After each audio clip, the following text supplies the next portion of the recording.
الحمد لله رب العالمين.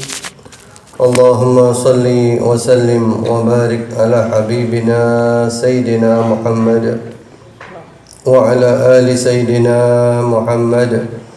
أما بعد، اللهم اجعل جمعنا هذا جمعا مرحوما مباركا، وزدنا إيمانا ويقينا وفقها وعلما نافعا، واغفر لنا وارحمنا ولوالدينا ولمشائخنا في الدين، ولمن علمنا ولو حرفا، ولمن تسبب في هذا الخير العظيم.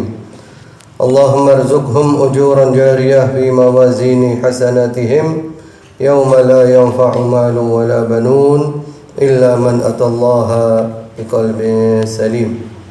Puja dan puji syukur kita panjatkan hanya untuk Allah Subhanahu wa ta'ala. Salawat dan salam selalu tercurahkan untuk junjungan kita Nabi Muhammad sallallahu alaihi wa ala alihi wasallam, keluarganya, para sahabatnya, dan pengikutnya yang setia sampai hari kiamat nanti. Ibu-ibu dan saudari-saudari sekalian, akhwat fillah, barakallahu fikunna, jamaah majlis ta'lim qanitah.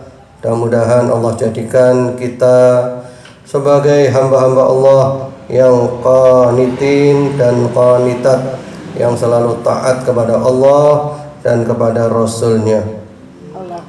Alhamdulillah, hari ini Allah mudahkan kita untuk melanjutkan kajian rutin setiap hari Kamis yang pertama jam 8 sampai 9.30 insyaallah.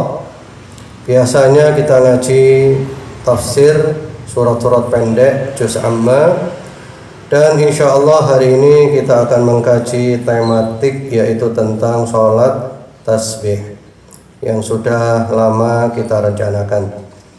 Dan kita berharap kepada Allah Subhanahu wa ta'ala, dengan perantara majlis ta'lim ini, Allah ampuni dosa-dosa kita, Allah maafkan kesalahan kita, dan Allah terima taubat kita. Allah berikan ilmu yang bermanfaat, rezeki yang baik, yang halal, yang barakah, yang banyak. Allah kabulkan semua aktivitas kita. Allah berikan sehat walafiat, istiqamah sampai husnul khatimah. Allahumma amin. Ibu-ibu hari ini insyaallah banyak nulis, tidak apa-apa ya. Nulis insyaallah, nanti itu olahraga supaya tidak kena stroke, olahraga tangan. Nah, ini ada haditsnya dulu. Haditsnya perlu saya bacakan dan ibu-ibu tuliskan, karena faedah nulis itu nanti ibu punya catatannya. Jadi bukan hanya katanya, tapi saya punya catatannya. Haditsnya agak panjang, saya baca pelan-pelan, dan silakan monggo ibu-ibu menuliskan. Yaitu An Ibni Abbasin radhiyallahu ta'ala anhuma, dari sahabat Ibnu Abbas. Dari sahabat Ibnu Abbas, semoga Allah meridhai keduanya. Ya, dari sahabat Ibnu Abbas. Ibnu Abbas ini sepupunya Nabi. Anna Rasulullah sallallahu alaihi wasallam qala lil Abbas bin Abdul Muttalib radhiyallahu ta'ala anhu, bahwasanya Rasulullah sallallahu alaihi wasallam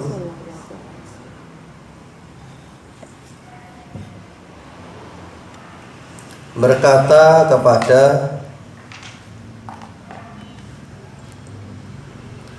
Al-Abbas, Al-Abbas bin Abdul Muttalib,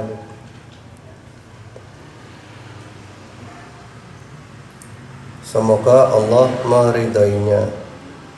Jadi Nabi berkata kepada Abbas, pamannya. Demikian katanya, ya Abbas, wahai Abbas.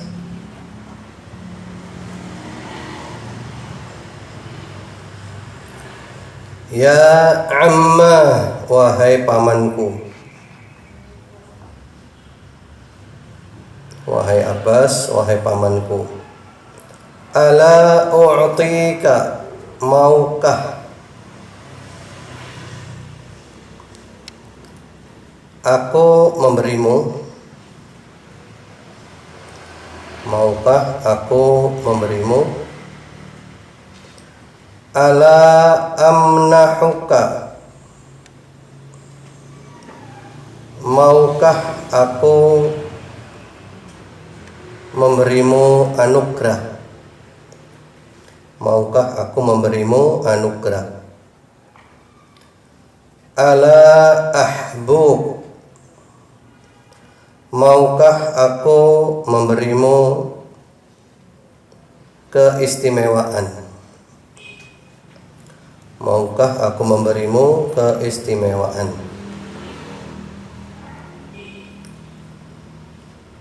Ala af'alu laka 'ashra khisal, maukah aku melakukan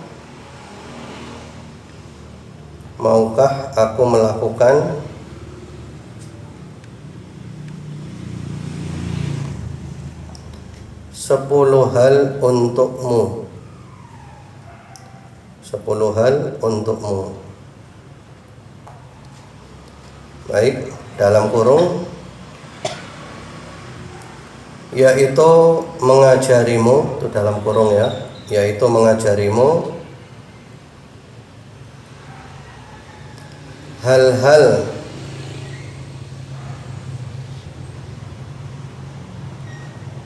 yang dapat menghapus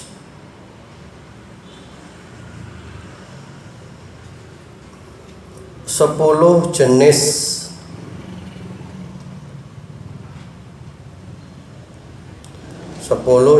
dosamu. Ya, tutup kurung. Idza anta fa'alta dzalik, jika engkau melakukannya.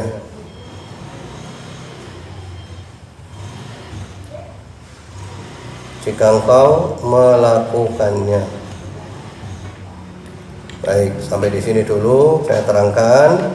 Jadi di sini Nabi hendak mengajarkan kepada pamannya sebuah amalan istimewa, yang mana amalan ini kalau diamalkan, maka yang mengamalkan mendapatkan 10 hal. Mendapatkan 10 hal. Jadi kalau diamalkan dia dapat 10. Monggo kita lanjut dulu.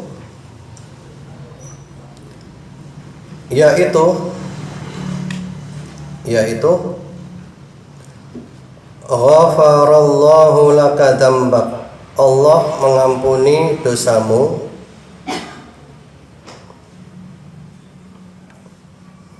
Allah mengampuni dosamu. Awwalahu wa akhirahu, yang awal dan yang akhir.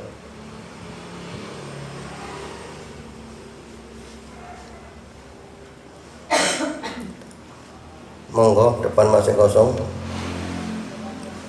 Wa qadimahu wa hadithahu, yang lama dan yang baru. Yang lama dan yang baru.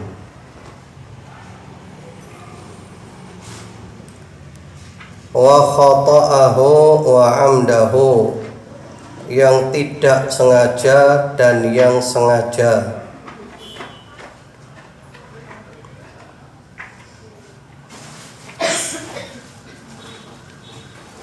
Wa saghirahu wa kabirahu, yang kecil dan yang besar. Yang kecil dan yang besar. Wa sirrahu wa alaniyatahu, yang tersembunyi dan yang tampak.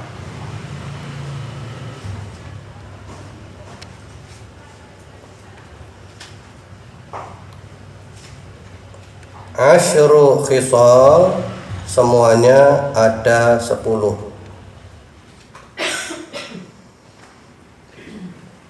Ya, itu maksudnya ibu-ibu ya. Jadi kalau kita amalkan, kita dapat 10 itu. Diampuni dosanya yang apa? Yang awal sampai yang akhir. Yang apa lagi? Yang lama sampai yang baru. Yang apa lagi? Yang tidak sengaja dan yang sengaja. Yang apa lagi? Yang kecil dan yang besar. Yang apa lagi? Yang tersembunyi dan yang tampak. Itu diampuni oleh Allah semuanya. Hanya saja kalau kata-kata yang besar itu nanti ada kaidah lagi ya. Kalau dosa besar itu perlu tobat khusus ya. Jadi kalau dosa besar perlu tobat khusus. Kalau tobat umum kayak gini nggak masuk. Artinya ini adalah amalan yang dahsyat. Dosamu seperti apapun oleh Allah diampuni. Dan tentu ini juga tidak termasuk dosa syirik. Dosa syirik nggak masuk ya. Dan juga tidak masuk di sini adalah dosa yang berhubungan dengan orang. Karena dosa berhubungan dengan orang harus diselesaikan. Selama tidak kita selesaikan, ya tidak pernah selesai. Berarti urusannya pindah di akhirat. Itu yang didapatkan. Kemudian sekarang amalannya, antusalliya arba'a rakaat, yaitu kamu sholat, monggo. Yaitu kamu sholat 4 rakaat. Nanti saya jelaskan ya perincian-perinciannya. Kita sekarang bahas hadis ini dulu, nanti baru perincian-perinciannya. Ya, yaitu kamu sholat 4 rakaat. Taqra'u fi kulli rak'atin bi Fatihatil kitab wa surah. Kamu membaca pada setiap rakaat Al-Fatihah dan surat dalam kurung tidak ditentukan suratnya, tutup kurung.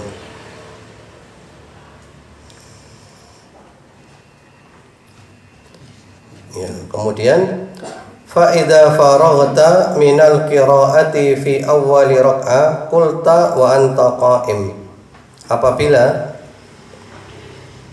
Apabila kamu sudah selesai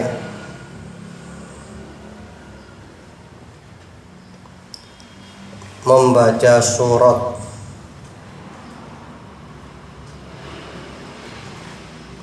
pada rakaat pertama,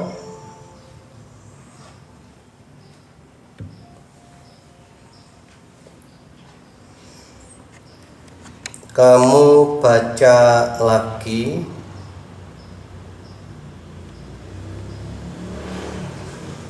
dalam keadaan masih berdiri. Ya, kamu baca lagi dalam keadaan masih berdiri. Subhanallah walhamdulillah wa la ilaha illallah wallahu akbar. Itu monggo ditulis ya. Subhanallah walhamdulillah wa la ilaha illallah wallahu akbar.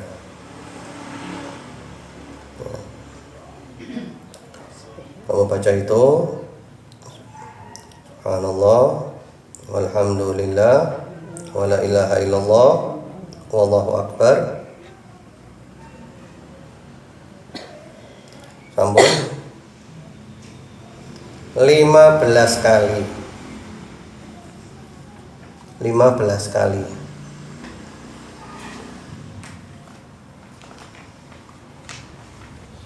Thumma tarka'u fataqul wa anta raqi' ashran. Kemudian kamu rukuk.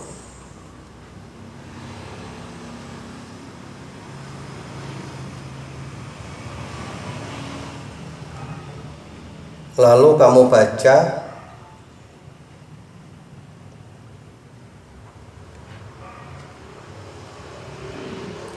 dalam keadaan rukuk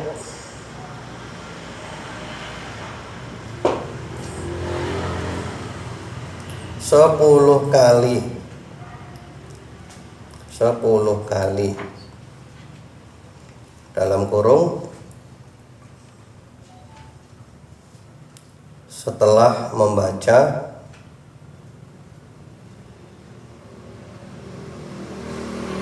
zikir rukuk.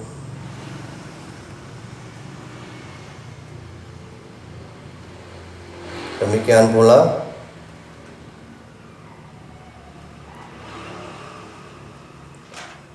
setelahnya nanti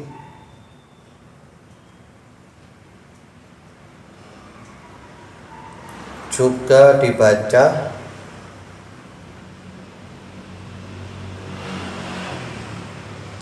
setelah zikirnya sholat.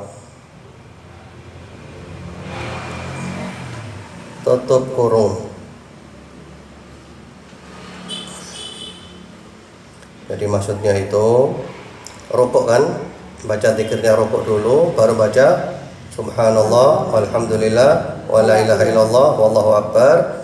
Ya, berapa kali? 10 kali. Nah, kemudian nanti juga semuanya seperti itu.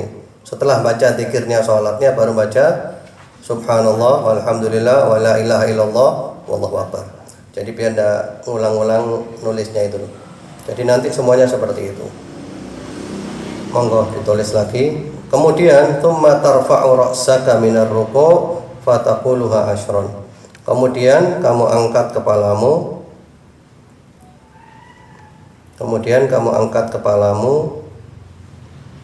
Dari rukuk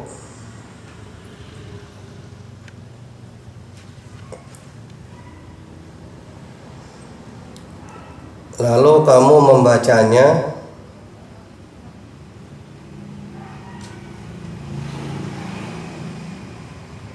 sepuluh kali. Lalu kamu membacanya 10 kali. Maksudnya 10 kali setelah baca doa i'tidal. Sami'allahu liman hamidah, Allahumma rabbana walakal hamdu, dan seterusnya. Baru subhanallah alhamdulillah wa la ilaha illallah Allahu akbar 10 kali.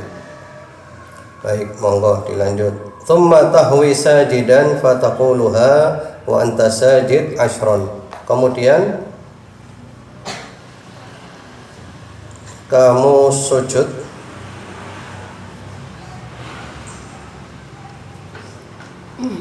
lalu membacanya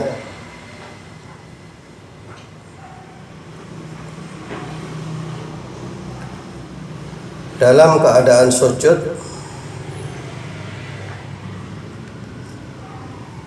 10 kali. Ya, setelah membaca zikir sujud ya. Tsumma tarfa'u ra'saka minas sujud fataquluha asyron. Kemudian kamu angkat kepalamu dari sujud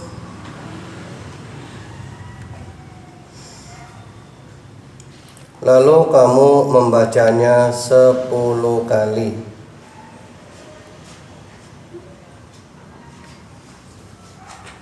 Ya, itu maksudnya adalah duduk di antara dua sujud.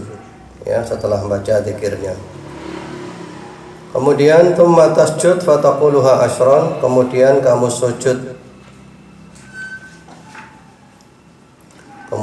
sujud. Lalu membacanya 10 kali. Jadi sujud yang kedua kalinya. Setelah baca zikir sujud, lalu baca subhanallah alhamdulillah wa la ilaha illallah akbar 10 kali. Kemudian tsumma tarfa'u ra'sak minas sujud fataquluha asyron. Kemudian kamu angkat kepalamu.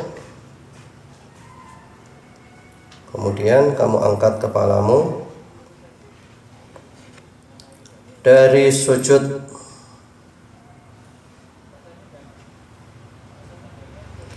lalu kamu membacanya 10 kali.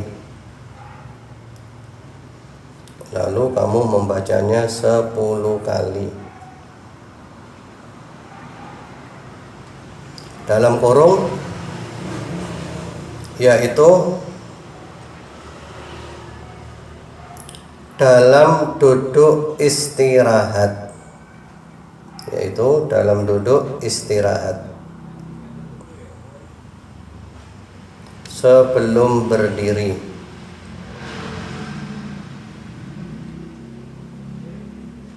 Tutup kurung. Fadzalika 75 fi kulli marrah. Maka hal itu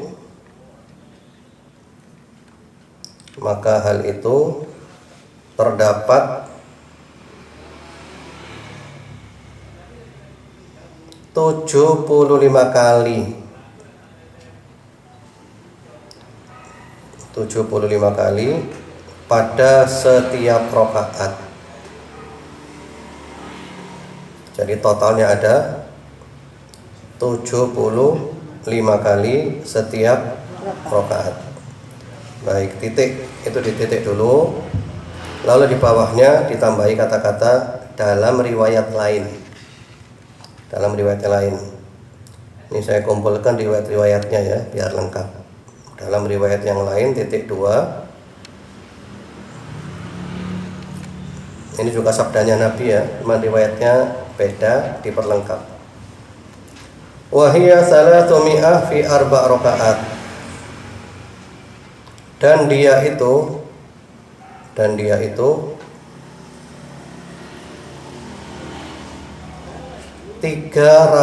kali. 300 kali dalam 4 rakaat. Dan dia itu 300 kali dalam 4 rakaat. Satu rakaat yang 75 kali 4 berapa? 300.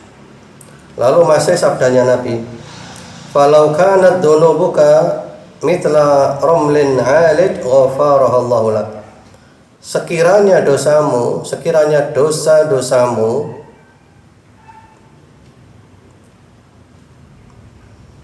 ya, sekiranya dosa-dosamu seperti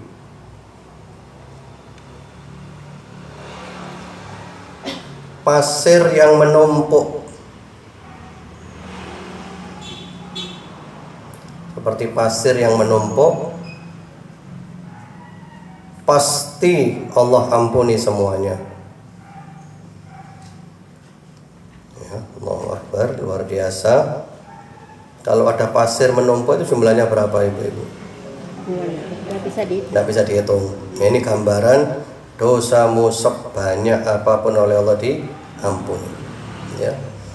Kemudian masih lanjutannya, taf'alu fi 4 rakaat. Kamu lakukan hal itu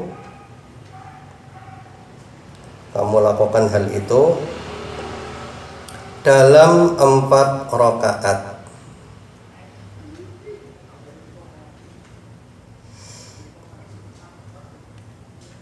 In istata'ta an tusalliyaha fi kulli yawmin marrah faf'al. Jika kamu mampu untuk melakukannya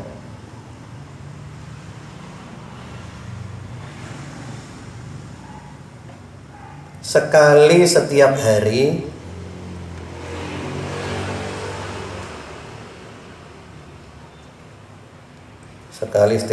maka lakukanlah.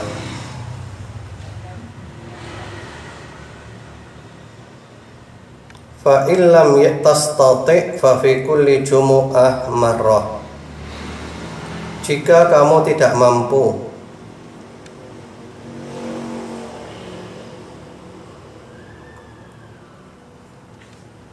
maka setiap sepekan sekali.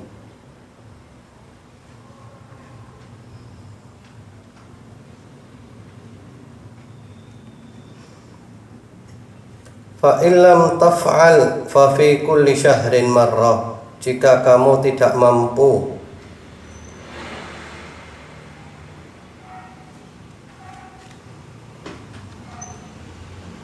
maka setiap bulan sekali.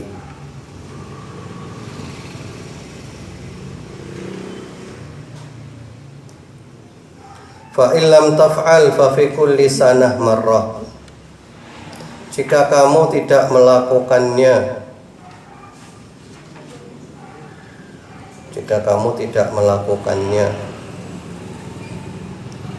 maka setahun sekali.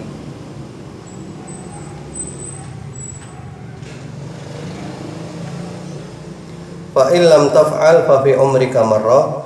Jika kamu tidak melakukannya juga,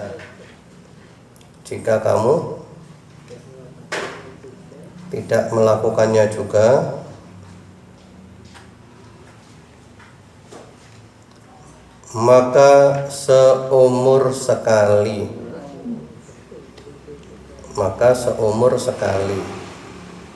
Titik. Selesai haditsnya.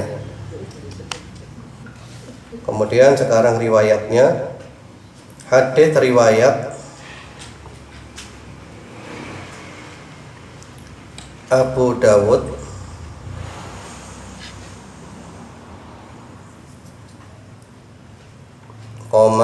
Ibnu Majah,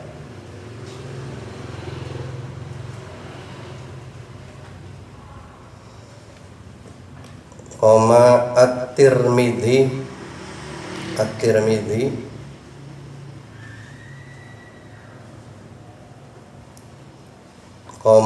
Ibnu Khuzaimah,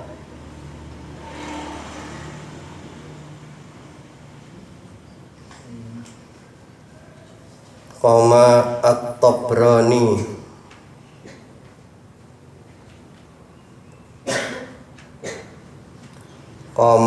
Ad-Daraqutni,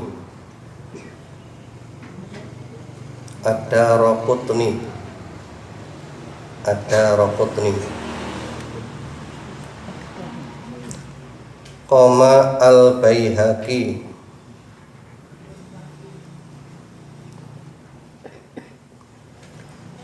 dan yang lainnya.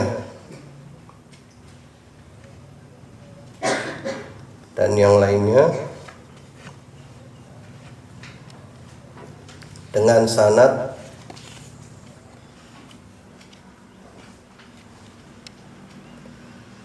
sahihun li ghairihi, sahih li ghairihi.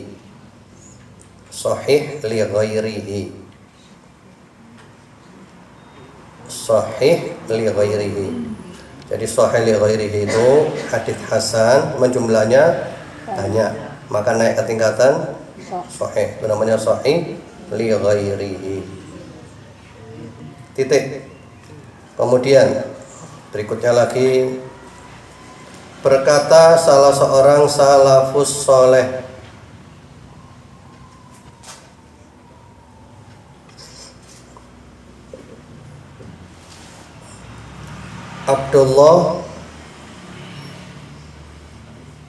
Abdullah ibnul Mubarak, Salatut tasbih muraghabun fiha. Salat tasbih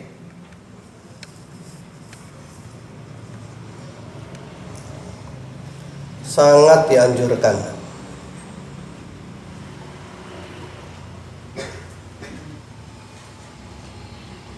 Yustahabbu an ya'tadaha fi kulli hin wa la yutaghafal anha. Disunnahkan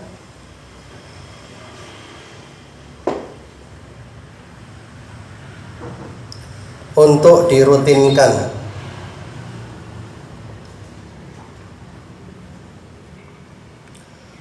setiap waktu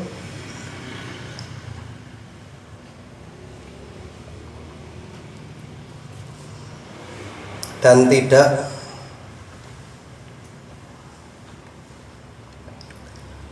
dilupakan.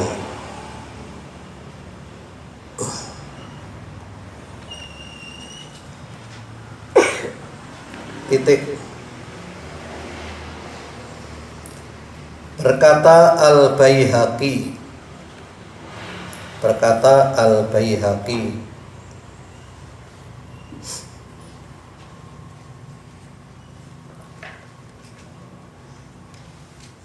orang-orang soleh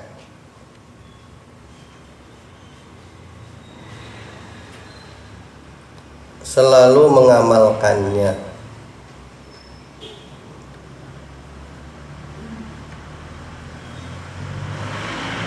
Dan hal ini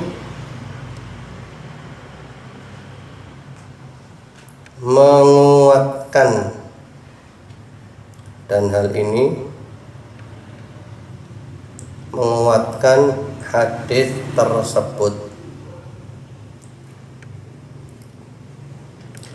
Baik, alhamdulillah. Istirahat dulu ibu-ibu. Masih belum tuntas ya. Saya terangkan dulu hadisnya. Itu baru hadisnya dari sahabat Ibnu Abbas. Nabi bersabda kepada pamannya, maukah kamu aku berikan sebuah amalan yang istimewa, yang kalau kamu amalkan amalan itu maka kamu mendapatkan 10 hal, yaitu dosamu diampuni mulai yang awal sampai yang akhir, yang lama dan yang baru, yang tidak sengaja dan yang sengaja, yang kecil dan yang besar, yang tersembunyi dan yang tampak. Yaitu kamu sholat 4 rakaat. Nanti kita bahas bagaimana 4 rakaat itu. Saya terangkan hadisnya dulu ya. Seperti yang ibu catat tadi, yaitu kamu membaca pada setiap rakaat surat Al-Fatihah. Setelah selesai lalu baca surat bebas, tidak ditentukan.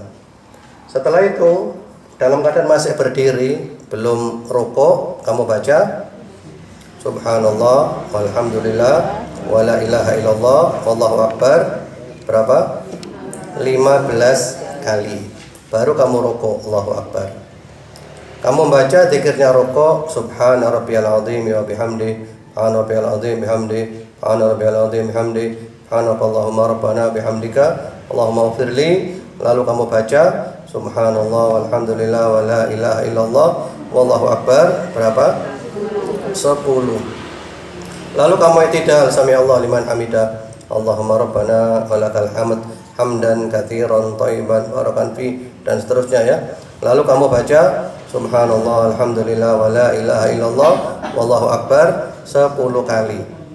Lalu kamu sujud, Allahu akbar, subhana rabbiyal a'la bihamdi, subhana rabbiyal a'la bihamdi, subhana rabbiyal a'la bihamdi, subhanakallahumma rabbana bihamdika Allahumma ighfirli. Lalu kamu baca subhanallah alhamdulillah wala ilaha illallah Allahu akbar 10 kali. Kemudian kamu duduk di antara dua sujud, Allahu akbar, Rabbi firli warhamni wajburni warfa'ni warzuqni wahdini wa'afini, atau boleh juga Rabbi firli. Lalu kamu baca subhanallah alhamdulillah wala ilaha illallah Allahu akbar 10 kali.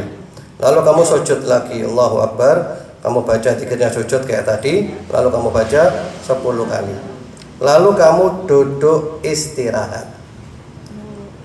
Jadi sebelum bangkit duduk dulu istirahat. Allahu akbar, duduk dulu, subhanallah alhamdulillah wala ilaha illallah Allahu akbar 10 kali ya. Lalu kamu berdiri tanpa Allahu akbar, langsung berdiri. Masuk ke rakaat yang kedua, baca Fatihah, baca surat, lalu sama dengan tadi persis. Hanya bedanya nanti ketika tasyahud. Ketika kamu tasyahud setelah setelah sujud kedua, kamu kan duduk tasyahud, Allahu akbar. Nah itu membaca 10 kali, boleh langsung, boleh di akhirnya. Ya. Hadisnya ini jelas sanadnya sahih. Memang sholat tasbih ini kontroversi. Kalau ibu cari di Google itu nanti kontroversi. Ada pro, ada kontra. Yang pro alasannya hadisnya sahih, kita amalkan. Yang kontra alasannya itu sholatnya aneh dan nyeleneh, gitu kan? Maka gampang jawabnya. Kalau alasannya hanya sholatnya aneh dan nyeleneh, sholat gerhana aneh apa enggak? Bagaimana sholat gerhana ibu-ibu? Aneh apa enggak sholat gerhana? Aneh. 1 rakaat ada 2 kali rukuk, ada 2 kali baca Fatihah, 2 kali baca surat, itu aneh, asing. Sholat Id, Idul Fitri, Idul Adha aneh apa enggak? Aneh kan? Ada takbirnya 7 kali, ada takbirnya 5 kali. Jadi kalau masalah aneh bukan alasan, selama haditsnya sahih ya sudah diamalkan. Apalagi tadi diamalkan oleh salafus saleh, Abdullah bin Mubarak, itu juga menguatkan hadits ini. Sehingga kami pun ikut pendapat yang mengatakan bahwa sholat tasbih ini adalah sunnah. Dari sini jelas ibu-ibu ya. Masih belum tuntas, saya lanjutkan dulu ya. Ini beberapa permasalahan yang berkaitan dengan sholat tasbih. Monggo, silakan ibu-ibu nyatet lagi biar ilmunya lengkap. Itu ada beberapa permasalahan. Nanti totalnya ada 10 permasalahan. Tapi dikit-dikit kok nyatetnya. Yang pertama, sholat tasbih menurut 4 madhab. Sholat tasbih menurut 4 madhab.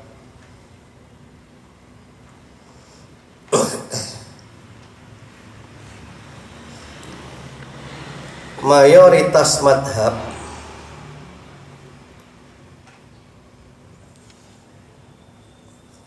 yaitu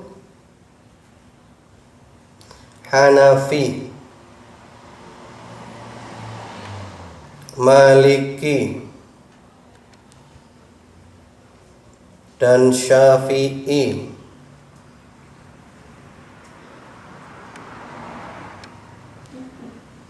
Berpendapat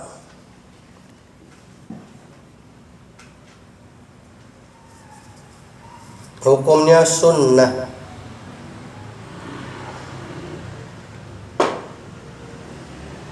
dan dianjurkan.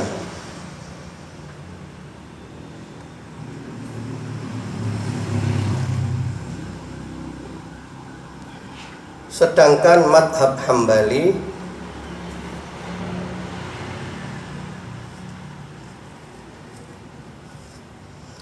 sebagian berpendapat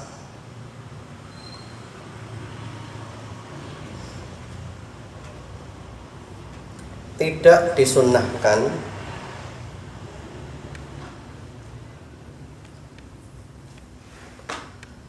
dan sebagian yang lain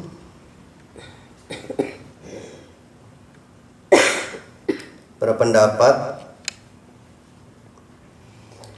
disunnahkan. Ya, baik, kita lihat di situ. Ternyata kebanyakan ulama berpendapat apa? Disunnahkan. Yang berpendapat tidak disunnahkan itu adalah sebagian dari madhab Hambali. Sehingga ulama Saudi sekarang ini kebanyakan mengatakan tidak disunnahkan karena mereka madhab Hambali. Dan itu pun mereka terpecah menjadi 2 pendapat. Itu masalah yang pertama. Masalah yang kedua, 4 rakaat dengan sekali salam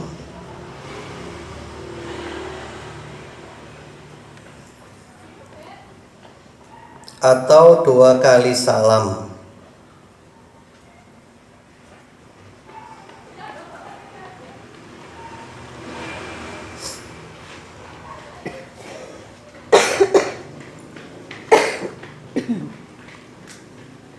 Ya. Boleh sekali salam. Boleh sekali salam.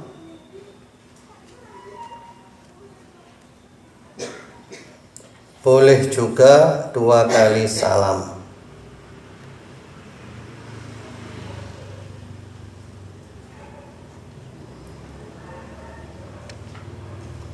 Yang penting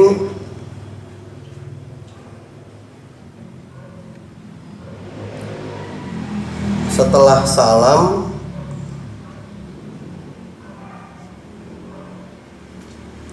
harus segera disambung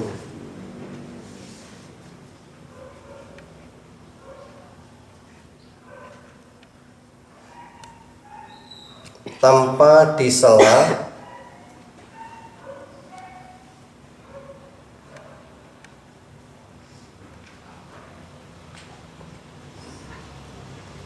oleh kegiatan apapun.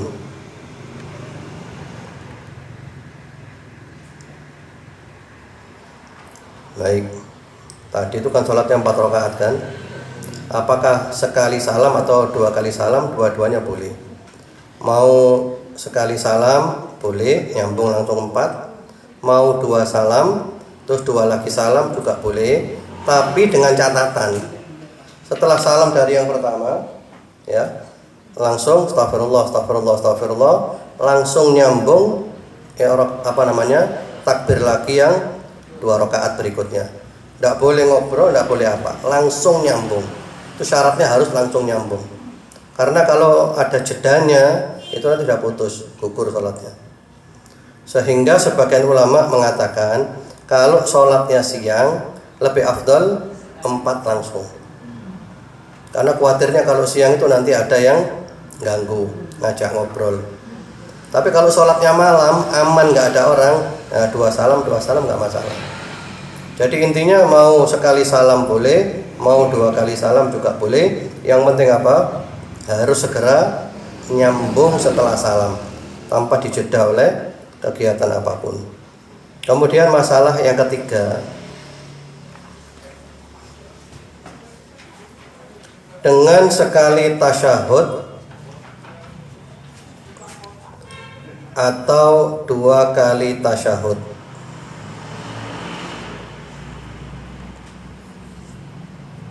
Dengan sekali tasyahud atau 2 kali tasyahud.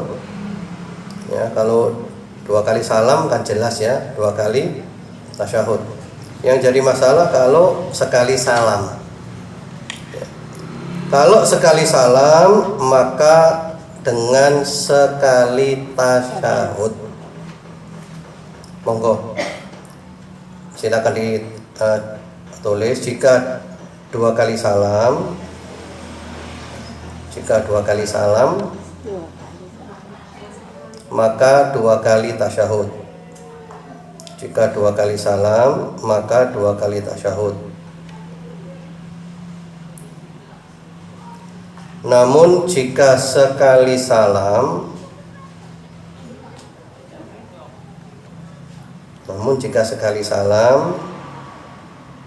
maka sekali tasyahud.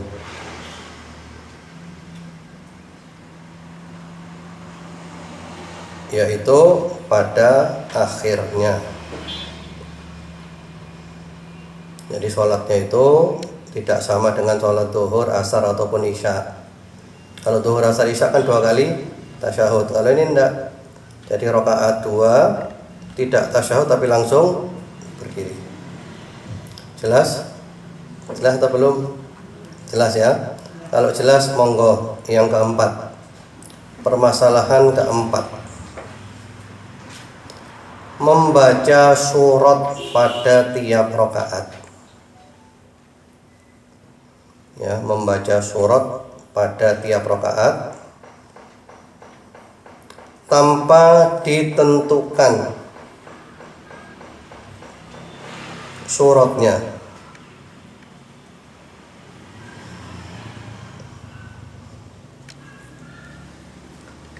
Jadi maksudnya kalau ibu sholatnya 2-2, pertama Fatihah dan surat, kedua Fatihah dan surat.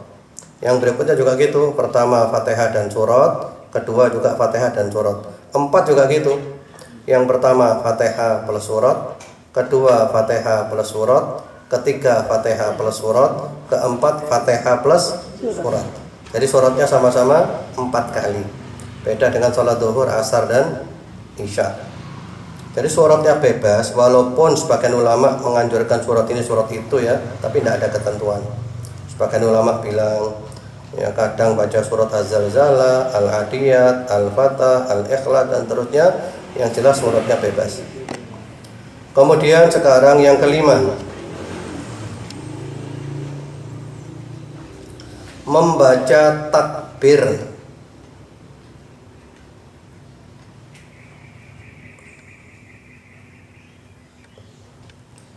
setelah duduk istirahat.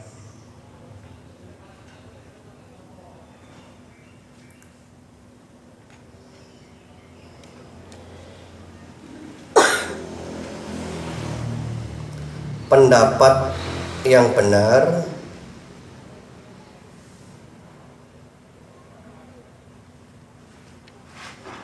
adalah membaca takbir satu kali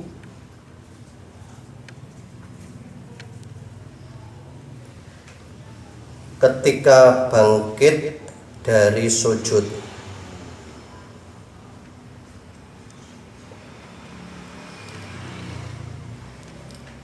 Adapun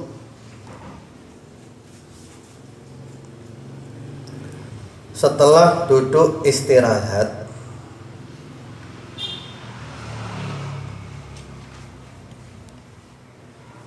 menuju berdiri,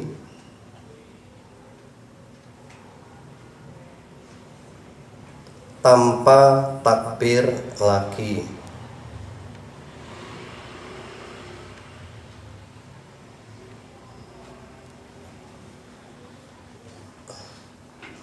Ya, jadi kan tadi itu habis sujud kan?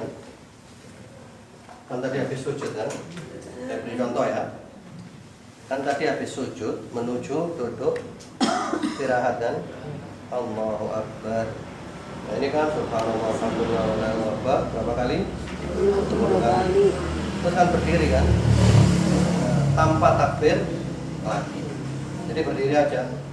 Walaupun ada juga pendapat yang mengatakan takbirnya 2 kali, tapi pendapat yang benar seperti sholat pada umumnya, takbir 1 kali ketika bangkit dari sujud menuju duduk istirahat. Adapun setelah duduk istirahat menuju berdiri tanpa takbir lagi. Jelas apa enggak? Jelas ya. Walaupun ada juga yang berpendapat dua-duanya disertai takbir. Takbir maksudnya Allahu Akbar itu loh. Ada yang berpendapat ketika bangkit Allahu Akbar, lalu subhanallah alhamdulillah Allahu Akbar 10 kali, lalu berdiri Allahu Akbar lagi, itu kan. Tapi pendapat yang benar adalah cukup 1 kali ketika bangkit dari sujud, sama dengan sholat pada umumnya. Demikian. Kemudian permasalahan yang ke-6,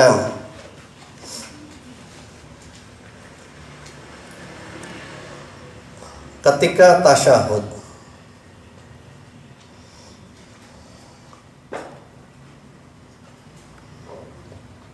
boleh membaca tasbih.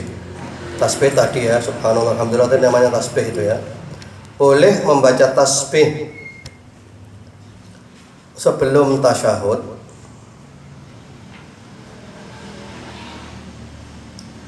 dan boleh juga setelah tasyahud sebelum salam.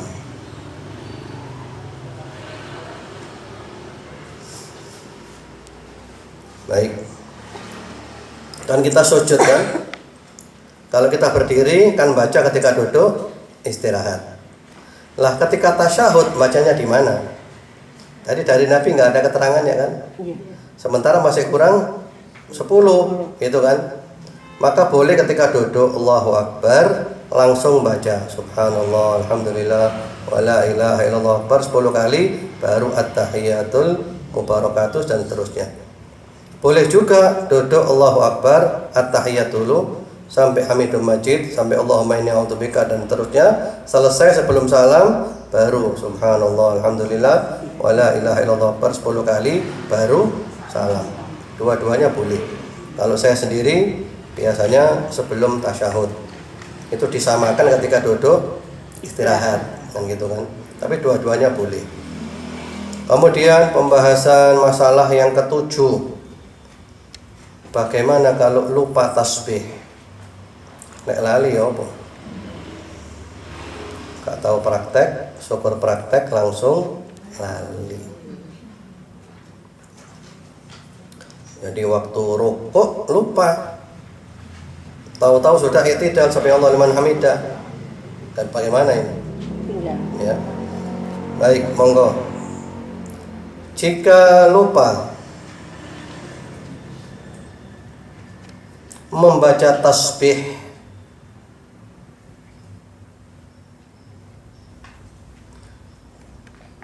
pada tempatnya,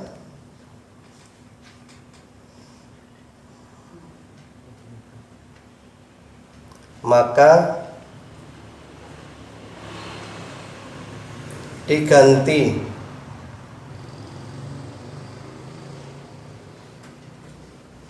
di tempat lain.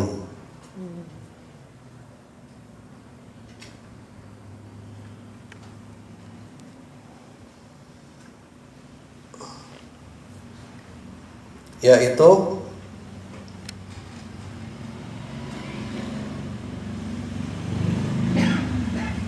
ketika sujud.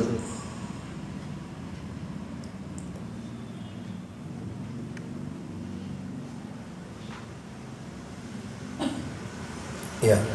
Jadi misalnya tadi kan rukuk, lupa tidak baca tasbih. I'tidal sami Allah liman hamidah, ingat. Itu kata para ulama, gantinya bukan pada waktu i'tidal, tapi gantinya pada waktu sujud. Sehingga tetap satu rakaat itu ada 75 kali. Jelas apa enggak? Jelas ya. Jadi kalau lupa maka diganti di tempat lain, sehingga tetap satu rakaat jumlahnya 75 kali. Tapi gantinya bukan pada waktu i'tidal, gantinya pada waktu sujud atau pada waktu rukuk juga boleh. Misalnya ketika berdiri, ibu lupa, tahu-tahu sudah rukuk. Nah berarti ibu rukuk baca 10 plus baca 15, gantinya yang berdiri tadi itu. Seperti itu. Jadi nggak boleh balik lagi. Kalau ibu balik lagi sholatnya batal. Sholatnya batal. Walaupun ada juga pendapat kalau lupa sudah gugur sholatnya. Ada pendapat seperti itu ibu-ibu. Tapi kita milih pendapat yang gampang aja. Ada pendapat yang mengatakan kalau sudah lupa ya sudah bubar sholatnya, nggak jadi sholat tasbih. Kalau kita pilih pendapat ini, wis oleh papat kate salam ahli ibu, nggak situ akhirnya. Baik, nomor 8, masalah nomor ke-8. Boleh sholat tasbih sendiri-sendiri, boleh juga berjamaah. Jadi sholat tasbih ini boleh sendiri-sendiri, boleh juga berjamaah ya. Jadi jamaah boleh. Cuman kalau jamaah nanti repotnya itu kadang imamnya kecepatan, akhirnya makmumnya enggak nutup. Ya, karena kadang imam kecepatan ya, cepet-cepetan. Kemudian yang ke-9, apakah bacaannya dikeraskan atau dipelankan? Ini kalau sholat jamaah maksudnya. Jadi kalau sholat berjamaah, sholat tasbih, apakah bacaannya dipelankan atau bacaannya dikeraskan?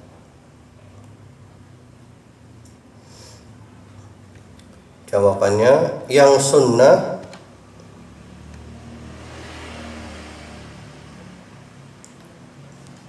bacaan tasbihnya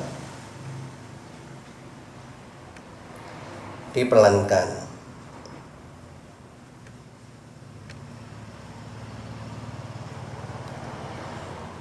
Adapun bacaan sholatnya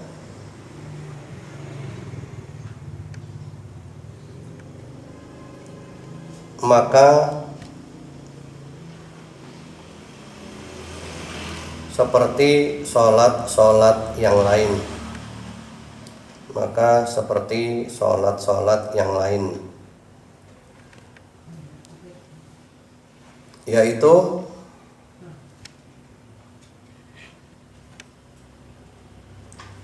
kalau siang dipelankan,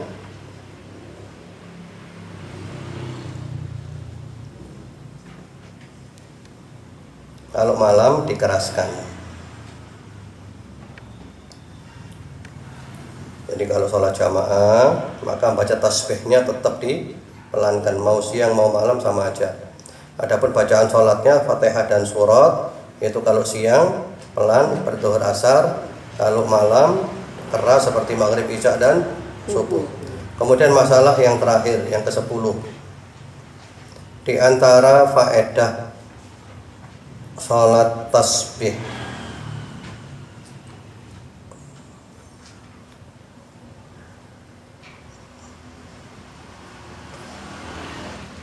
di antara faedah sholat tasbih, 1,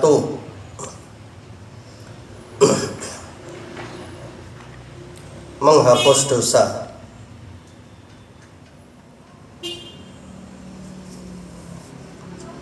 2, menghilangkan sumpek.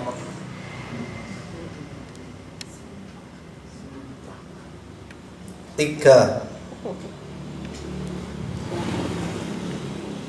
memudahkan yang sulit.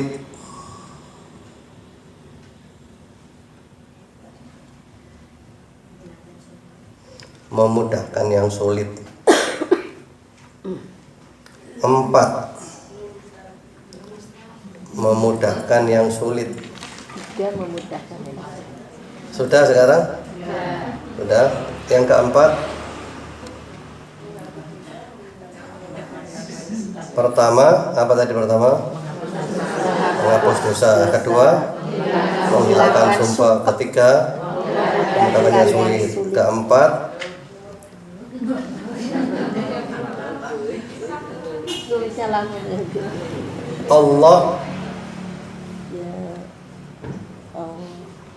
Allah mengabulkan hajat.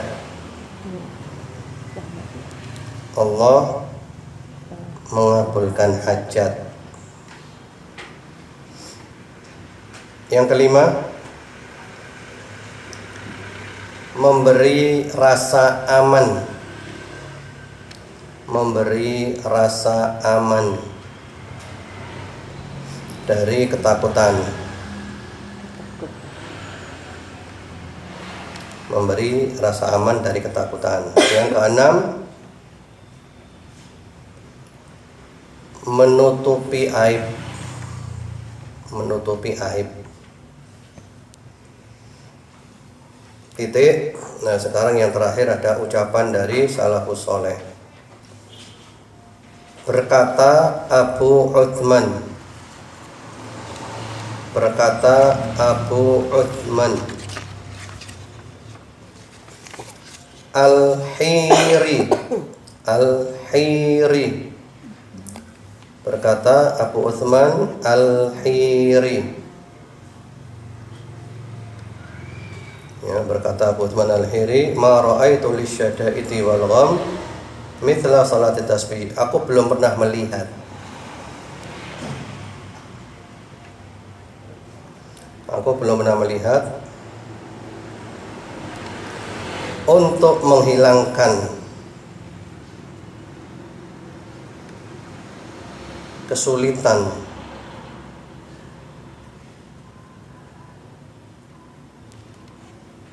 dan kesumpekan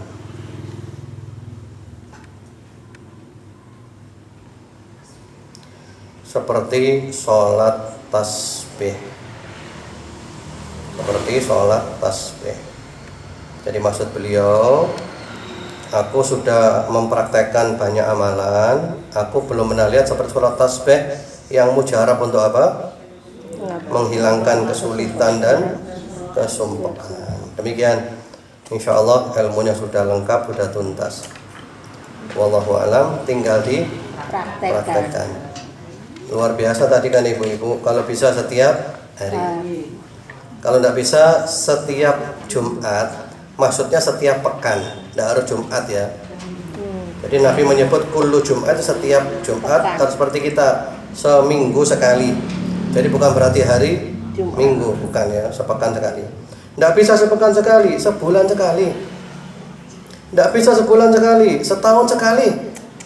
Tidak bisa setahun sekali, seumur sekali. Jangan sampai kita tidak melakukan. Wallahu a'lam bishawab. Monggo kalau ada yang mau ditanyakan silakan. Monggo silakan Bu.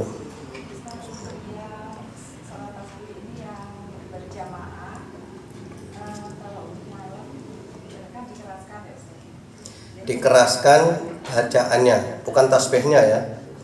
Kalau tasbihnya tetap sendiri-sendiri. Tasbihnya tetap pelan sendiri-sendiri masing-masing. Tadi kan sudah ditulis kan? Yang sunnah tasbihnya dipelankan. Adapun bacaan dibedakan antara malam dan siang. Ada kan tadi catatannya? Jadi kalau sholat tasbih malam, tasbihnya tetap dipelankan. Kalau bacaan dikeraskan. Jadi begitu. Jadi tasbihnya itu sendiri-sendiri perhatikan dipelankan itu. Karena itu kadang tidak sinkron antara imam dengan makmum. Hitungan tasbihnya itu Ustaz. Ya kadang imamnya kecepatan gitu kan. Pernah saya. Itu masalahnya. Kalau seperti itu gimana Pak Ustaz? Kalau sudah melakukan ini kita mengikuti walaupun kurang tasbihnya gimana? Ya enggak Bu, enggak bisa Bu. Sesuai. Ya tetap masing-masing orang harus 1 rakaat 75. Ya kalau imamnya Iya, udah berdiri kalau bagaimana? jamaah itu bilang kepada imamnya, jangan cepat-cepat. Tapi jangan bilang waktu sholat. Sebelum sholat. Kayak tadi itu saya dikte, ibu kan bilang jangan cepat-cepat. Tapi bilangnya jangan pas sholat. Lah kalau tetap imamnya kayak gitu, ya jangan berjamaah dengan dia. Berarti ibu beda kelas. Beda kelas. Ini kisah oleh 5, itu 15 tadi. Begitu. Ya kadang realitanya seperti itu. Kadang imam itu bacanya kecepatan. Dan dia tidak merasa kalau makmumnya belum seperti dia. Jadi solusinya ya berarti kita tidak bisa berjamaah dengan dia. Demikian. Wallahu a'lam. Monggo kalau ada lagi silakan. Ya monggo.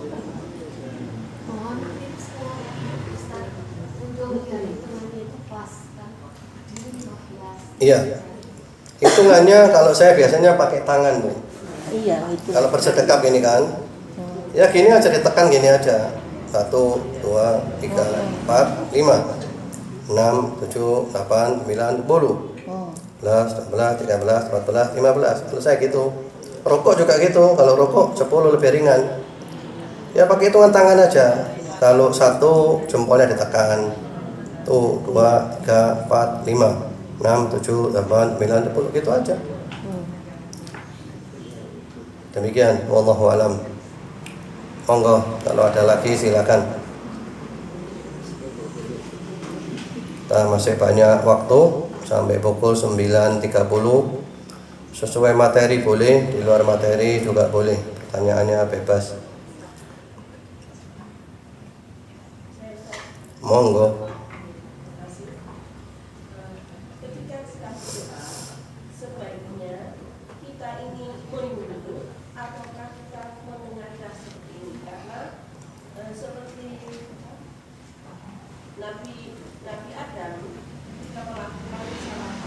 Iya. Selama 40 tahun tidak berani menengadahkan hidupnya.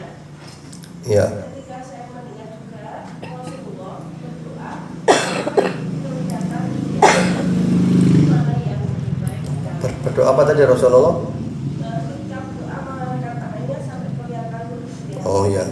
Baik Bu. Kalau mengangkat tangan tidak selalu begitu Bu ya. Mengangkat tangan itu ada beberapa macam. Yang pertama doa yang biasa, doa sehari-hari ya. Kalau doa sehari-hari mengangkat tangannya gini boleh, gini boleh, gini boleh, gini boleh. Itu doa sehari-hari ya. Ada lagi doa minta hujan. Yang ibu tadi sebutkan minta hujan, doa istisqa. Naik. Kalau doa istisqa itu gini atau gini.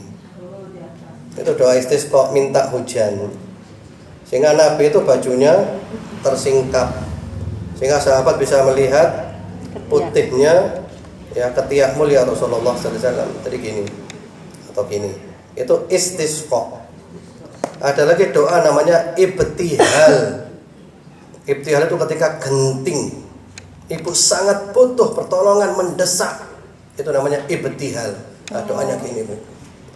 Ya Rabb, ya Rabb. Nah, itu namanya ibtihal. Jadi gini ya. Itu seperti itu. Sendirian. Itu doa ibtihal, ibtihal. Jadi diangkat tangannya tinggi-tinggi. Ya Allah, ya Rabb, ya Rabb, ya Rabb. Nah, gitu ya. Kalau kita sangat butuh pertolongan mendesak itu ya. Kemudian doa di atas mimbar sholat Jumat, khotib. Itu sebagian ulama bilang doanya gini. Khotibnya itu doanya dengan Satu jari. ya menunjukkan jarinya seperti ini. Itu kalau doa. Adapun kalau wajahnya menghadap kemana, itu bebas ya. Kalau di luar sholat, kalau di dalam sholat tidak boleh lihat langit. Bahkan ada ancamannya. Orang kalau sholat lihat langit, katanya Nabi nanti matanya dibutakan. Karena kita kalau sholat itu disuruh lihat tempat sujud. Kecuali kalau tasyahud, maka matanya melihat jari telunjuknya. Ya. Adapun kalau di luar sholat, kalau ibu doa mau lihat tangannya gini, mau lihat depan, mau lihat langit, boleh, tidak apa-apa, boleh itu. Bahkan Nabi ketika berdoa minta kepada Allah supaya kiblatnya dipindah, itu Nabi selalu melihat Ke atas. langit. Kan mula-mula kiblatnya itu di Baitul Maqdis ya. Lalu Nabi hijrah ke Madinah. Nabi ingin supaya kiblat dipindah ke Ka'bah. Itu Nabi lihat langit terus, ya Allah, pindahlah ya Allah, pindahlah ya Allah. Dan itu ada di surat ya Al-Baqarah 144. Silakan ibu lihat nanti Al-Baqarah 144. Qad nara taqalluba wajhika fis sama. Sungguh kami melihat kamu suka berdoa sambil melihat ke arah langit. Jadi begitu. Jelas, Bu? Alhamdulillah. Monggo kalau ada lagi silakan. Kita masih banyak waktunya.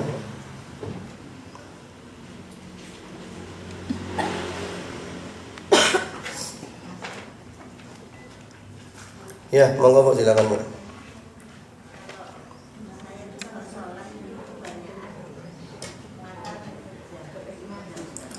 Sholat mata dipejamkan. Iya, kalau yang sunnah, Bu, yang sunnah itu mata dibuka, Bu, bukan dipejamkan. Jadi yang sunnah itu ketika sholat, semua posisi itu mata melihat ke tempat sujud. Kecuali posisi ketika tasyahud, maka mata melihat jari telunjuk. Jadi yang sunnah gitu. Tapi kalau ibu memejamkan mata dan merasa lebih khusyuk, ya boleh-boleh saja. Tapi tetap yang sunnah adalah matanya dibuka. Jadi boleh, tapi yang sunnah adalah dibuka. Itu bisa, Bu, itu bisa. Karena itu orang kalau sholat kan dianjurkan pakai apa? Sutra, pembatas. Di antara tujuan pembatas ini adalah membatasi pandangan mata ini. Bisa, Bu.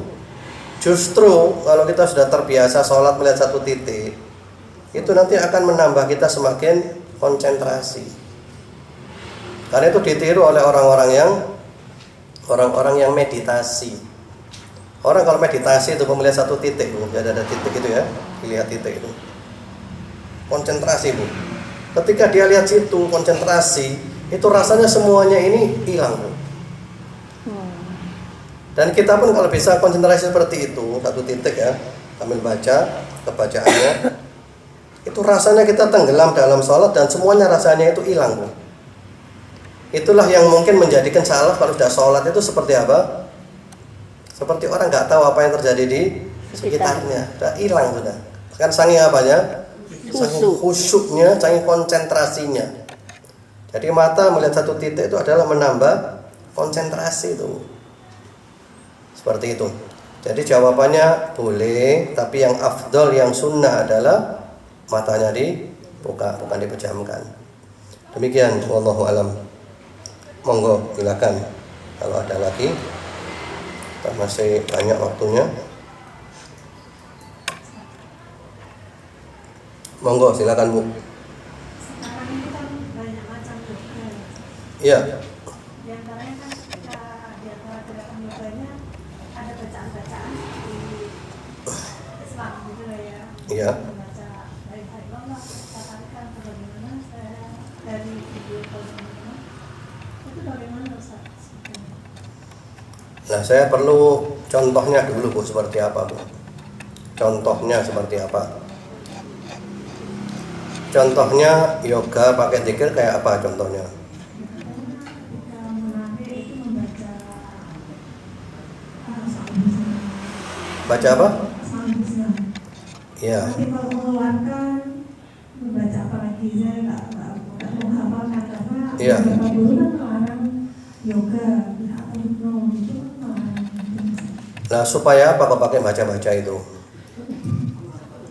Ya kurang tahu. Iya, yang jelas saya tidak berani mengatakan boleh dan tidak berani mengatakan tidak boleh.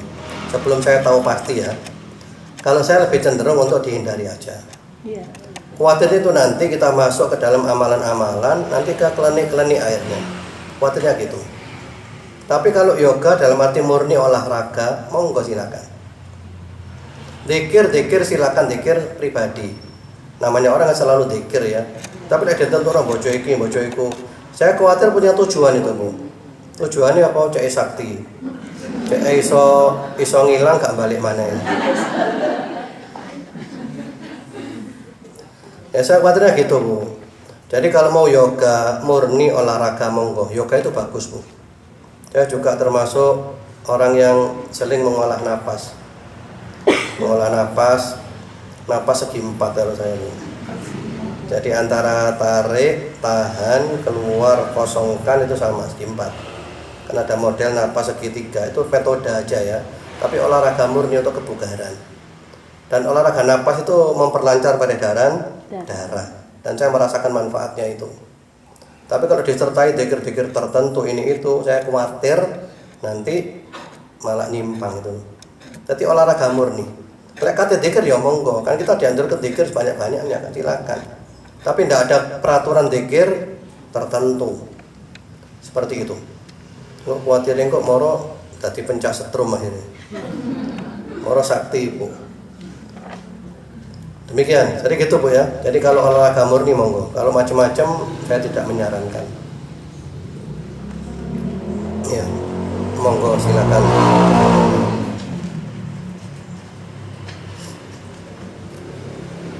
Monggo kalau ada lagi silakan. Saya, Pak. Monggo. Terima kasih. Assalamualaikum warahmatullahi wabarakatuh. Waalaikumsalam warahmatullahi wabarakatuh. Ini yang saya tanyakan adalah pada saat Nabi Ibrahim bermimpi Iya. untuk menyembelih anaknya. Itu dikatakan pada saat anaknya itu sudah berusia kenabian 40 tahun. Waktu disuruh nyembelih. Waktu bermimpi. Nabi Ibrahim bermimpi. Nabi Ibrahimnya maksudnya. Bermimpi, tapi pada saat itu Nabi Ismail sudah menginjak dikatakan sudah 40-an tahun karena sudah kenabian sebagai nabi. Iya. Sebab kalau dikatakan bersedia untuk disembelih dan betul-betul pada saat itu menyerahkan dan dia berkata mudah-mudahan menjadi kesabaran itu tidak mungkin terjadi apabila Nabi Ismail di saat usia yang masih kanak-kanak. Iya. Jadi ada pendapat seperti itu, bagaimana Ustaz? Nah, ini pendapat saya malah baru dengar ini Bu. Itu justru ayatnya itu malah menyebutkan Nabi Ismail masih lucu-lucunya itu. Masih lucu-lucunya. 40 gak lucu Bu. Monggo silakan Ibu buka. Yang Ya. di surat As-Saffat itu. Surat ada. As-Saffat Ya. 102. As-Saffat 102.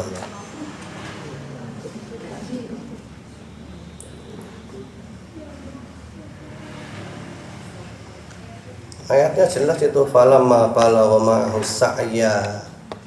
Ya, falamma balagha ma'ahu as-sa'ya. Jadi ketika sang anak sudah mulai besar, sudah mulai bisa diajak berjalan, sudah lucu-lucunya, maka bapaknya oleh Allah diuji. Jadi kalau umur 40 terlalu jauh itu Bu, terlalu jauh itu.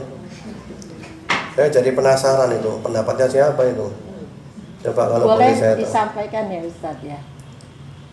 Ustadz ya. Sekarang apa? Ustadz Enggak, di saya sini boleh apa? disampaikan enggak Ustadz yang sunnah. Ya, beliau mengatakan seperti itu karena kalau usia-usia. Ya berarti kan ngarang sendiri kan. Jadi menurut prediksinya dia kan. Berarti dia kan berbicara dengan dasar menurut saya gitu kan. Kalau gitu ya semua orang bisa, ibu juga bisa kalau mau. Nah masalahnya kita itu kalau berbicara ayat pakai tafsir. Tafsirnya mengatakan dia masih kecil, masih lucu-lucunya. Dan anak kecil ya cerdas banyak Bu. Anak kecil cerdas banyak. Berarti dia pakai apa? Pakai logika. Tapi kalau waktu meninggikan Baitul, Kenapa? waktu meninggikan Ka'bah itu dikatakan dibantu itu pada saat usia sudah sama antara 40. Kalau umur kita enggak tahu, enggak disebut umurnya Bu ya. Cuman itu sudah gede kan itu kan, sudah mulai gede. Umurnya berapa pasnya enggak ada keterangannya itu. Yang ada keterangannya ketika mau disembelih itu falamma balagha ma'ahu sa'ya. Kalau bahasa Ibnu Katsir itu kabura wa taraqra'a wa sara yadhhab ma'a fihi wa yamshi ma'ahu. Sudah mulai besar, sudah mulai tumbuh, sudah bisa diajak pergi oleh ayahnya, sudah bisa diajak jalan oleh ayahnya. Berarti bukan umur 40. Itu. Jadi masalahnya itu kita kalau berbicara tafsir itu pakai apa? Pakai rujukan yang bisa dipertanggungjawabkan. Masih ingat Ibu dulu pernah saya tulis di sini? Bagaimana cara menafsirkan supaya nggak tersesat? Pernah kan dulu di chat sini? Pernah nggak dulu? Metode menafsirkan Al-Quran. Al-Quran dengan Al-Quran. Iya, pernah kan dulu di sini? Iya. Coba Ibu buka kalau ada catatannya. Saya ingin tahu tahun berapa itu kita nyatat. Iya. Ada Saya nggak? soalnya di ini, Di Ustaz. buku lain. Iya. Pernah dulu. Jadi metode menafsirkan itu yang pertama menafsirkan Al-Quran dengan Al-Quran. Kalau di Al-Quran tidak ada, menafsirkan Al-Quran dengan haditsnya Nabi. Karena hadits menjelaskan Al-Quran. Di hadits tidak ada, menafsirkan Al-Quran dengan ucapannya para sahabat. Ucapan sahabat nggak ada, menafsirkan Al-Quran dengan ucapan tabi'in, muridnya sahabat. Ucapan tabi'in tidak ada, menafsirkan Al-Quran dengan kaidah-kaidah syariat dan kaidah-kaidah bahasa Arab. Jadi nggak boleh menafsirkan pakai nalar, bahaya. Seperti itu.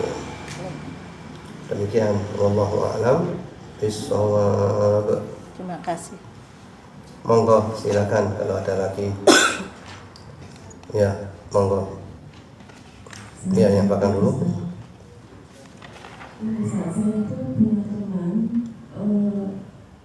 pejabat di pemerintahan ya. Pejabat pemerintahan itu Sebentar. Kerja di pemerintahan. Gimana? Cuma suaminya ini kalau dimanapun dia ditempatkan, beliau ada perempuan, dimanapun ada perempuan. Maksudnya ada perempuan disediakan maksudnya? Enggak, maksudnya itu dia itu simpanan gitu loh. Dimanapun dia Istri? Ya. Istri atau bukan? Bukan.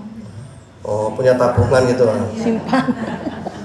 Tabungan. Simpanan kan tabungan. Enggak kuat ya beliau. Istrinya itu sampai datang ke orang pintar-pintar gitu loh. Orang apa? Iya. Supaya maksudnya itu supaya bertobat atau apa sampai dulunya di apa tapi tetapnya suaminya seperti itu. Terus saya gini, saat saya dikasih tahu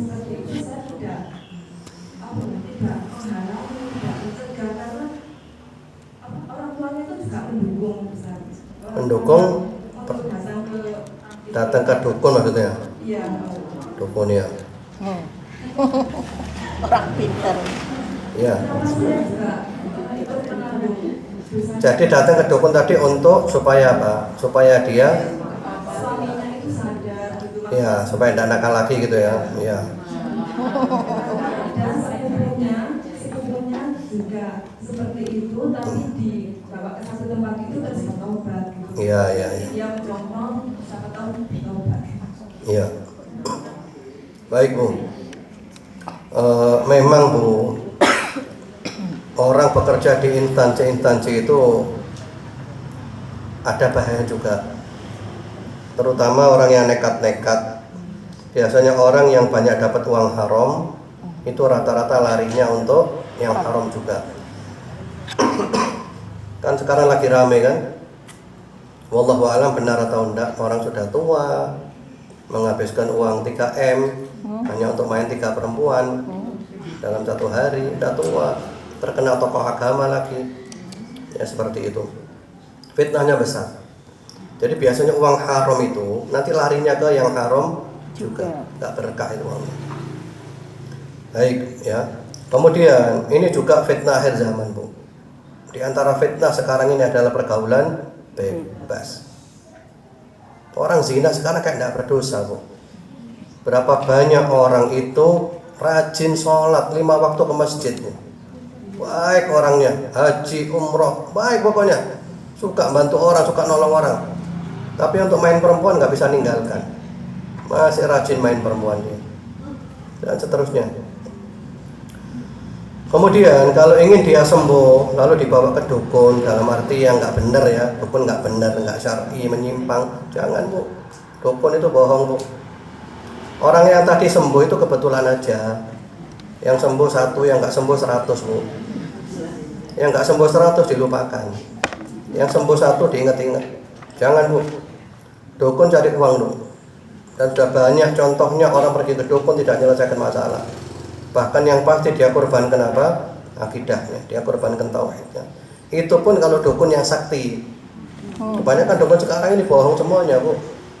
Saya pernah ketemu dukun yang sakti Bu, benar-benar punya jin sakti betulan Bu. Itu aja kita nggak boleh datang. Karena dukun seperti itu biasanya ada syarat-syaratnya. Dan syaratnya rata-rata menyimpang dari aturan syariat. Apalagi dukun sekarang kebanyakan bohong Bu, gak sakti belas. Cuman punya combe banyak. Nanti ada orang satu bis dia nyewa sudah datang ke rumahnya. Sewaannya dewe Bu. Jadi kelihatan dukun sakti gitu kan. Pasiennya deh toko Bondowoso sak bis, toko Madura sak bis. Sehingga orang-orang tambah apa? Yakin. Padahal itu mainannya dia aja, gak sakti belas. Jadi begitu. Jadi kalau saran saya jangan datang ke orang yang gak jelas. Pertama mengorbankan akidah, kedua Anda ditipu karena dukun itu adalah yang cari duit. Ada Bu satu orang nikah dengan perempuan lalu dibawa ke satu wilayah. Subhanallah ternyata ada perempuan lain senang dengan suaminya. Ya. Kemudian tiba-tiba istrinya dia sakit. Istrinya sakit, sudah diobatkan kemana-mana, tidak ada penyakitnya, tapi sakit dan parah, tidak mau makan, tidak mau bicara, tidak mau apa. Akhirnya mereka punya pikiran jangan-jangan diganggu.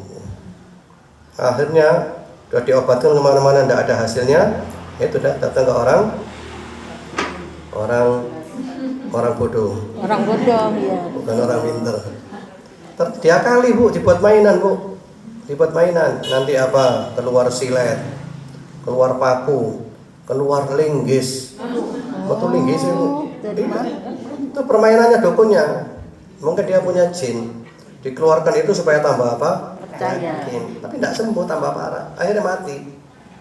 Wis ngurbanno akidah, metu duwe akeh, ya, tidak sembuh tambah apa? Mati. Jadi cari aja ruqyah syar'iyah.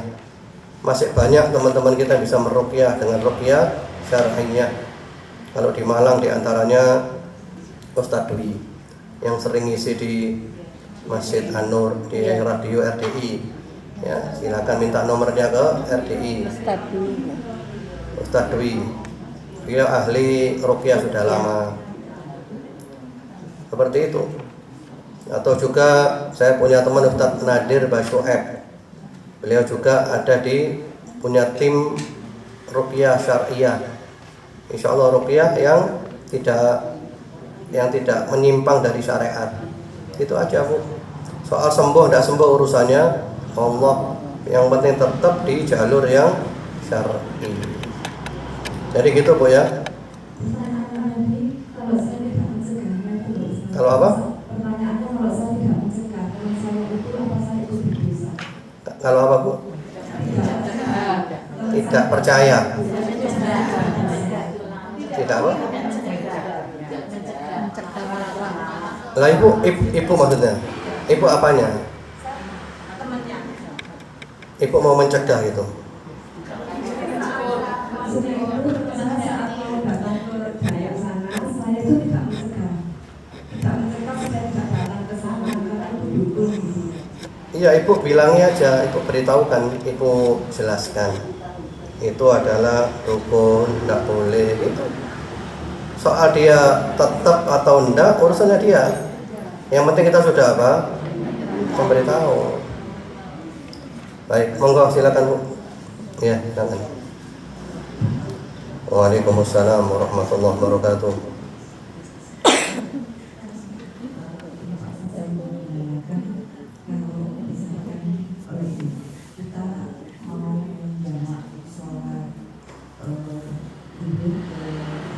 Iya.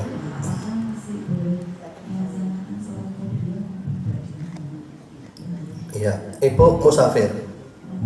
Ibu musafir berarti kan? Musafir atau bukan? Kenapa? Ya musafir. Bentar. Ibu musafir atau bukan? Kita misalkan di suatu dunia itu waktunya udah terlalu mepet atau kita nggak mungkin memungkinkan untuk bisa sholat duhur misalkan jalan tol atau apa gitu ya. Iya, berarti musafir kan? Ya. Jadi musafir ketika menjamak sholat, apakah tetap sholat qobliyah dan ba'diyah gitu kan? Itu pertanyaannya. Sudah datang ke rumah misalkan di sholat di asarnya udah sampai rumah gitu. Oh, berarti ibu orang Malang. Ini dari luar kota menuju ke Malang gitu. Sudah sampai Malang. Lalu jamak di Malang itu kan? Sampai rumah itu setelah sudah masuk waktu asar.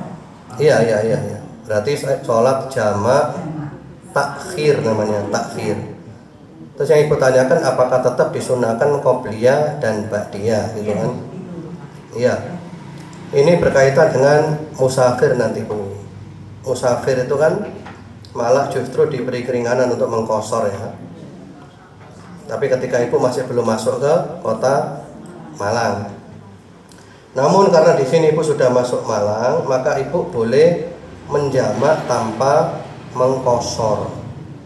Berarti ibu sholat duhur 4 rakaat, setelah itu asar 4 rakaat, gitu ya. Nah kalau ibu di Malang, ya ibu boleh-boleh saja mau sholat qobliyah boleh, karena ibu sudah berada di kota Malang maksudnya. Berbeda ketika ibu berada di luar kota, musafir. Apakah musafir itu disunnahkan sholat qobliyah dan ba'diyah? Karena musafir itu justru disunnahkan sholatnya di qasar, yang 4 jadi 2. Ibu dari Malang ke Surabaya atau ke Jakarta, maka ibu di Jakarta sholatnya duhur 2, asar 2. Yang wajib jadi 4 jadi 2. Apakah tetap disunnahkan sholat qobliyah dan ba'diyah? Itu para ulama ada 2 pendapat. Kalau saya ikut pendapat tidak disunnahkan. Tidak disunnahkan. Karena itu juga pendapatnya sahabat Abdullah bin Umar. Sahabat Abdullah bin Umar ketika melihat orang-orang musafir sholat qobliyah dan ba'diyah, kata sahabat Abdullah bin Umar, lau sabbahtu la atmamtu. Kalau aku sholat qobliyah dan ba'diyah, lah buat apa yang 4 jadi 2? Wong ini aja 4 disunahkan jadi 2, diringankan. Lah kalau qobliyah ba'diyah, yang penting sholatnya 4 pisan. Tapi itu pun sebagian ulama berpendapat tetap disunahkan sholat qobliyah dan ba'diyah. Kalau saya ikut pendapat tidak disunahkan. Cuman kalau kasusnya ibu sudah masuk di Malang, bukan musafir. Karena bukan musafir, ya monggo kalau ibu mau sholat qobliyah zuhur ya silakan. Cuman kalau asal kan tidak mungkin. Dan sholat jamak pun sebagian ulama menganjurkan supaya dilangsungkan. Habis sholat zuhur langsung sholat asar gitu. Jelas Bu ya? Alhamdulillah. Baik, insyaallah cukup. Mudah-mudahan bermanfaat. Amin. Mudah-mudahan Allah berikan kepada kita semuanya sehat walafiat, istiqamah sampai husnul khatimah. Allahumma amin. Wa sallallahu wasallama ala sayyidina Muhammadin wa ala alihi walhamdulillahi rabbil alamin. Subhanakallahumma bihamdika asyhadu an la ilaha illa anta astaghfiruka wa atubu ilaik. Wassalamualaikum warahmatullahi